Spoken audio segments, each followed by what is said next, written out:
Sometimes your twin flame journey feels really confusing. You don't know anymore who is a divine masculine, am I the divine feminine? You are just confused. You are in love with this man and you don't know how to approach him, and this confusion makes everything Heavier. hard and heavy.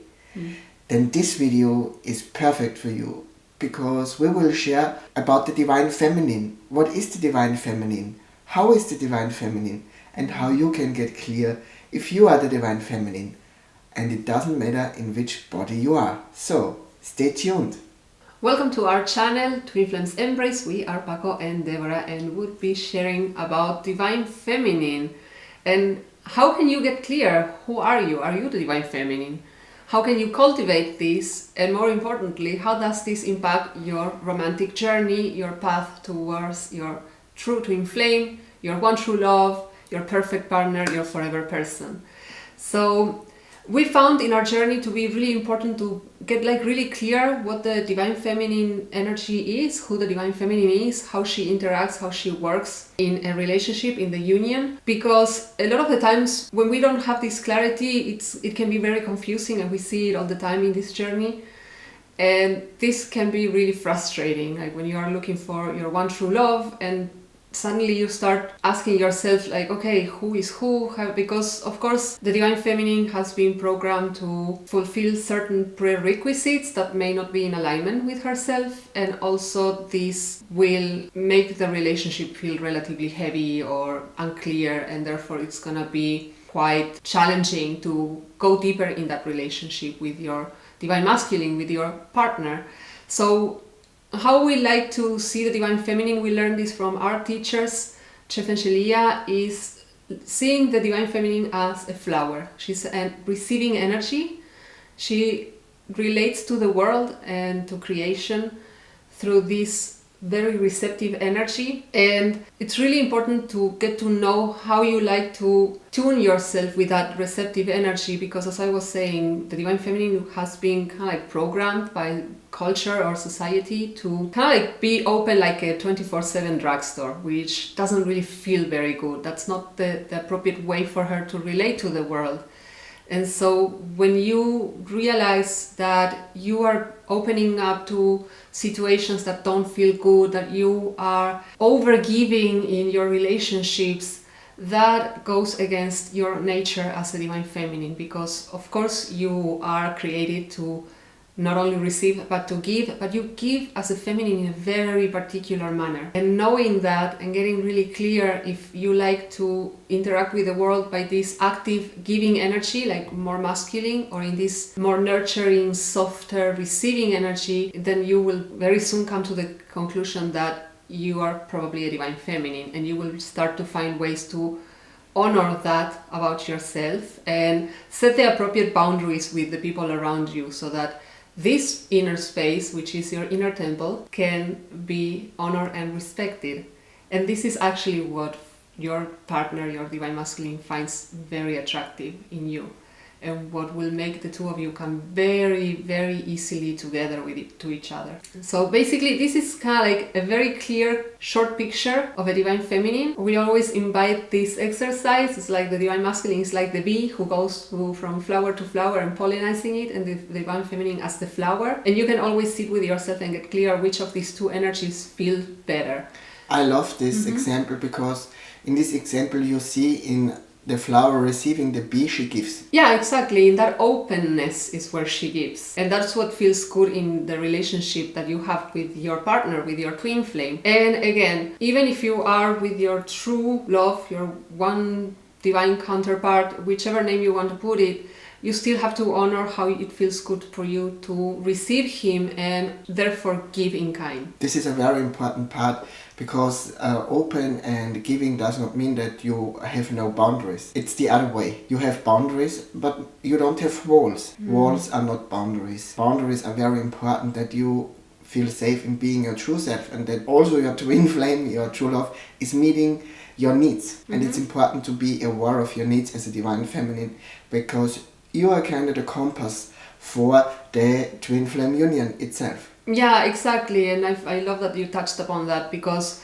The divine feminine will hold the bigger picture, the bigger vision for your relationship. And I think a lot of us, a lot of divine feminines, a lot of women believe that we hold absolutely no power in the relationship, in any relationship whatsoever. But the truth is, again, quite the opposite. We hold tremendous power within. By holding this vision and giving the masculine in our relationships the clear guidance and direction as to where to go, and then let them pay the way. And we on purpose use divine feminine, divine masculine, feminine and masculine energy, because it does not matter in which body you are. We would like to stress that, and we cannot stress it enough. It doesn't matter in which body you are.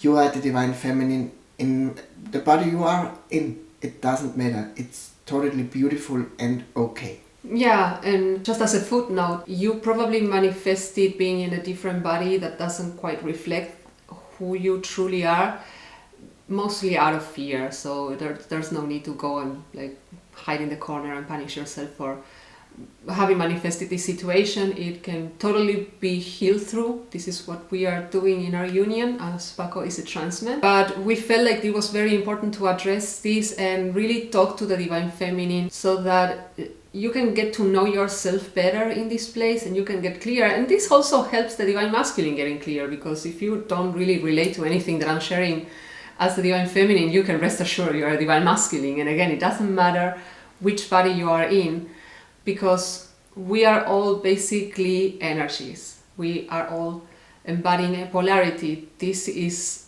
basically in everywhere in nature. There's a masculine and a feminine, and the complement of both is what makes the union, what makes this sense of completion. So again, there's an invitation. Everyone can just take their time to get clear how they feel best, which energy represents them best.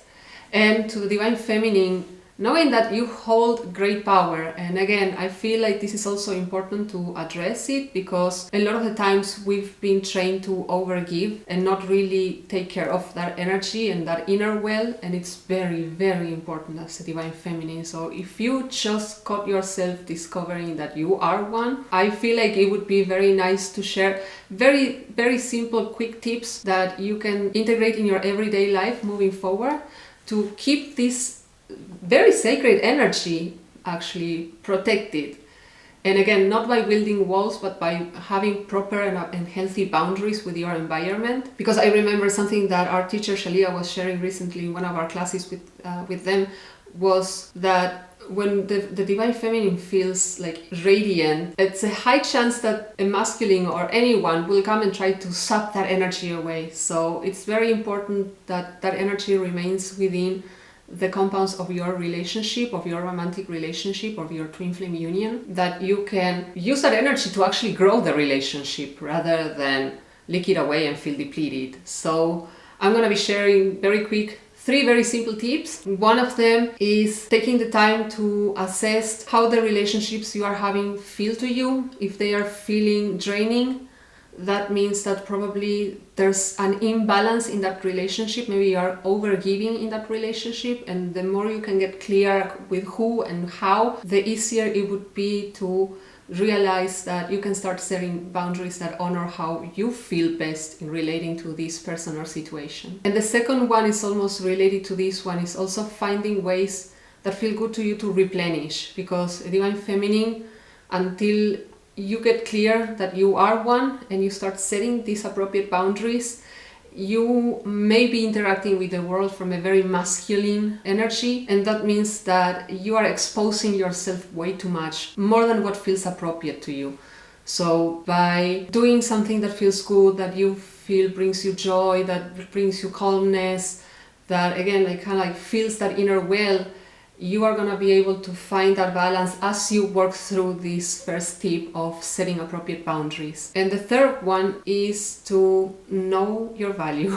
You are extremely valuable. You have a lot of power, more than what history or culture has been telling us we have, and it's okay to honor that. So it's again a process. We are here to help you. We'll take you through that journey, and yeah, just get clear if you're a divine feminine in a woman's body, in a man's body, vice versa, how you can navigate those challenges, how can you embrace your authenticity as a divine feminine, how you can replenish yourself as one, and how you can set appropriate boundaries, that beautiful energy that you have to share with your one true love can remain within your, again, relationship and actually make it flourish and go deeper in love together as one. Thank you for watching, and we'll see each other on the next videos.